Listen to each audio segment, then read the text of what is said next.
Hello, my name is Mary Dahl and I'm a partner at Seacrest Wardle. I'm here today to discuss third-party contract liability. What is a third-party contractor? Some of the more common ones I have listed are landscapers and snow removal companies. Lawsuits against snow removal companies, especially here in Michigan, generate a lot of opinions from the Court of Appeals with regard to whether they adhered to the terms of the contract, which generally have requirements as to the laying of salt and plowing when there is a certain amount of snow. So before you get to an actual judgment, the plaintiff must first show negligence, as everyone knows. You also must first establish duty, and that is where we go when reviewing a third-party contract. What were the duties of the parties that entered into the contract? The duty in a premises liability claim arises out of either a statutory duty, which you could find in a tenant-landlord situation, a contractual duty, which is the basis generally for third-party contractor liabilities, and then common law duty. A third-party contractor case will usually be a contractual one arising out of the contract between the premises owner and the snow removal company. So what is the duty of a third-party contractor? We have some case law which we generally turn to when determining the duty of the contractor. First, I have Derbabian versus Mariners Point. Defendant was a snow removal contractor. The court held that he had no common law duty to inspect or salt the parking lot. The Court of Appeals held that the defendant did not breach the duty of care when he failed to inspect the lot on the date in question. The plaintiff did not have an independent tort action against the defendant third-party contractor, which was the snow removal company. So there is a distinguishing element as to misfeasance and nonfeasance, which was discussed in this case by the Court of Appeals. Nonfeasance is the failure to perform a contractual duty, whereas misfeasance is an active, negligent act in failing to perform a contractual duty by actively causing a danger. This distinction becomes an integral part of later cases. The first case that we discuss with regard to duties of a third-party contractor is the Fultz case, which is a notable decision by our Supreme Court. The plaintiff had slipped and fallen on an icy parking lot, which the snow removal company had been contracted to keep clear of ice and snow and allegedly failed to salt. The Supreme Court found that the misfeasance, nonfeasance analysis discussed in Derbabian was too slippery a slope to go to. So the court looked at misfeasance as a separate action distinct from that of any contractual duty. The Supreme Court found that there was nonfeasance as opposed to misfeasance, but the court did not provide a detailed analysis of its separate and distinct approach in this regard. The court, however, stated that since the plaintiff's tort claim was based on defendant's failure to perform its contractual duty of plowing and or salting the parking lot, the claim failed under this separate and distinct analysis. The plaintiff's cause of action against the third-party contractor was then dismissed. Going forward from Fultz and its progeny, the court has taken some leeway with its Fultz decisions, and I mentioned Banasek and Merzewski in this slide. In Banasek, the third-party contractor was Otis Elevator Company. They were contracted to install elevators and moving walkways at Metro Airport. They were required to cover a wellway, which was at the end of the walkway and held the mechanical equipment for the moving walkway. Plaintiff was injured when she stepped on a piece of plywood that was acting as a temporary cover for the hole. According to the Supreme Court, the wellway was the subject of the contract between Otis and the airport, so Otis owed no duty to the plaintiff that was separate and distinct from the duty that was under the contract. So even though Otis clearly increased the danger to the plaintiff or otherwise created a misfeasance, the court held that there was no distinction between the misfeasance and the nonfeasance, so there was no breach of duty separate and distinct from the contract, which is in sharp contrast to the Fultz progeny. Similarly, in Mazursky, which was later rejected in Loki, which I will discuss in the next slide, the defendant created a misfeasance by piling the plowed snow from a parking lot onto a landscaped curb island in the parking lot. The argument was this action created a new and dangerous hazard because of the melting and refreezing of the piled up snow. Again, the Supreme Court rejected the argument that the plaintiff was owed a duty separate and distinct from the contract, even though, similar to Banasek, there was a misfeasance or the act of creating a more hazardous situation as opposed to a nonfeasance. So we come next to the Loki decision, which overrules both Banasek and Mazursky, and also post-Fultz decisions, which tried to do away with separate and distinct duty regarding misfeasance. In Loki, the accident occurred at a construction site where the plaintiff was working for an electrical subcontractor. The defendant's employee left a bunch of cement boards stacked against a hallway, which then fell on the plaintiff and injured his leg. The Supreme Court rejected the Court of Appeals and found that Fultz did not distinguish the simple idea that is embedded within the American common law of tort. If one having assumed to act does so negligently, then liability exists as to that third party for failure of the defendant to exercise care and skill in the performance of the act itself. So Fultz did not extinguish that common law duty, such as the duty to use ordinary care to prevent harm to foreseeable persons or property. Rather, the court found that the initial inquiry, aside from the terms of the contract itself, should be whether there is an independent legal duty to the plaintiff. The contracting parties do not extinguish or limit separately existing common law or statutory tort duties owed to a non-contracting third party in the performance of its contracts.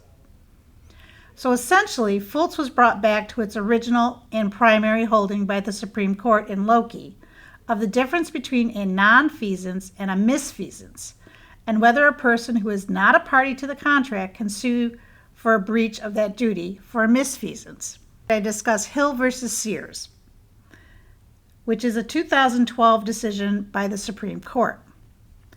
In this case, the issue focused on whether an appliance repairman from Sears had a separate and distinct duty from the contract to install appliances.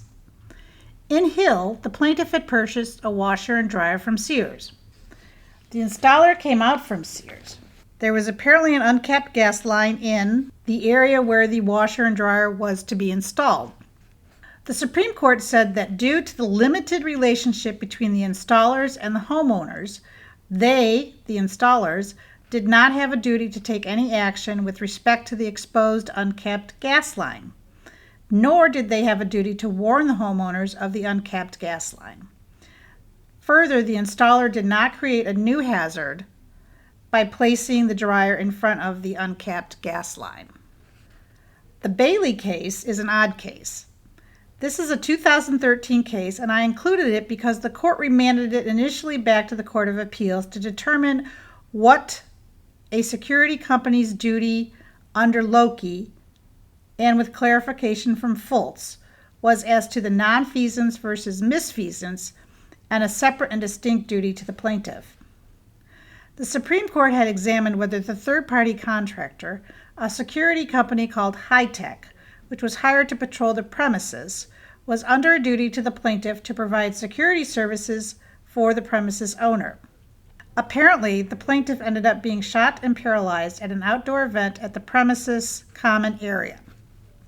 The Supreme Court had focused on the landlord management duties to the plaintiff to notify police if given notice of a dangerous or criminal activity on the premises. The Court of Appeals originally found that the contract between High Tech and the landlord would impute the landlord with notice of the criminal situation. Ergo, the landlord had the duty to inform the police. However, when the case got to the Supreme Court, the justices felt that the matter should go back again to the Court of Appeals for a consideration of the nonfeasance versus misfeasance under Fultz and Loki to decide whether there is a duty on the part of High Tech. The Court of Appeals then decided that High Tech had no duty to protect the guest, and therefore their claims against High Tech were dismissed. However, the claims against the landlord were not. The court found that the landlord had a duty to protect the guests from the criminal acts of third parties when it had notice of a specific situation that would cause a reasonable person to recognize a risk of harm to an invitee. This was outside of the contract between the landlord and the security company. Finally, and most recently, the Sixth Circuit chimed in with the case of Leone versus BMI Refractory. In Leone, which is a published case in 2018, the panel dealt with the question of whether the duty of care extended to a third party who was not a party to the contract. The court ruled that the duty of care did extend to the plaintiff because of separate and distinct obligations outside of the contract. The court concluded that the lower court applied Michigan law too narrowly, mistaking a, quote, common feature of Osmond, David, and Loki, the defendant's creation of a new hazard, as a requirement, end quote. The Sixth Circuit stated that when BMI performed its contract, it assumed to act, thereby taking on a duty to perform the action in a non-negligent manner. Once the duty was established, the defendant had to act with due care or as a reasonable person would under the circumstances.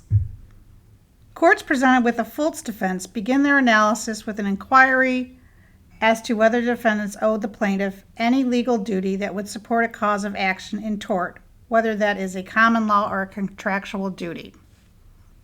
So the moral of the story is that the courts presented with a false defense begin their analysis with an inquiry as to whether the defendant owed the plaintiff any legal duty that would support a cause of action in tort, whether that is a common law or contractual duty.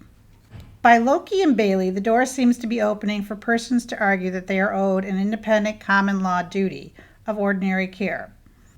If a third-party contractor performs an act, it must do so reasonably, which in essence returns the standard governing a misfeasance versus a nonfeasance. A third-party contractor's failure to act, despite the contractual duty to do so, will not establish liability. However, unreasonable actions, regardless of the contractual language, will impose a duty on a third-party contractor, such as creating a new hazard or danger by its actions or inactions. Last, I want to discuss whether or not the open and obvious defense pertains to third-party contractors. The open and obvious defense is commonly used in slip and fall, trip and fall cases, and was made famous by the decision in Lugo. Can it apply, however, as a defense in a third-party contractor situation? Probably not. In Ghaffari versus Turner Construction, the Supreme Court held that open and obvious defenses do not apply as it is specifically applicable to a premises possessor. As a background, in Ghaffari, plaintiff was a subcontractor working for the defendant. So, unlike the normal scenarios where an invitee would slip and fall on ice or trip on a sidewalk, the plaintiff in Ghaffari tripped on some pipes in the ground. The Court of Appeals applied the open and obvious defense and dismissed all the plaintiff's claims. The defense bar cheered. The Court of Appeals said there was nothing to suggest in the open and obvious doctrine that it would be restricted in its applications. Plaintiff then took the case up to the Supreme Court, which reversed. The defense bar booed. The court said the doctrine was specifically applicable to the premises possessor. The law is unlikely to change in the near future with the current bench. So this concludes my presentation on third-party contractors. If you have any questions, I am in the Troy office. My direct line is 248-539-2824, or you can contact me by email at mdahl@seacrestwardle.com. Thank you.